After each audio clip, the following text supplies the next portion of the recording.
গাভীগুলো আরিস হাট থেকে কেনা হয়েছে, এই যে এখন নৌকায় করে নিয়ে যাচ্ছে।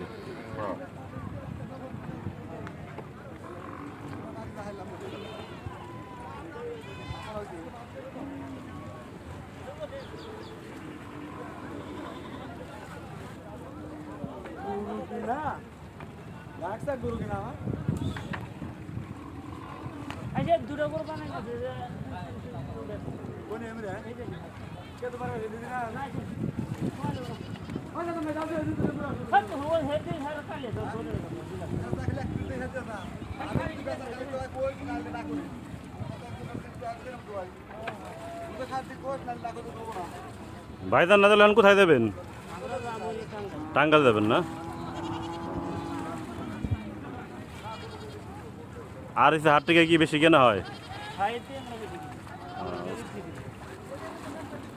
বুঝতে পারছি। ঠিক আছে, ভালো থাকবেন।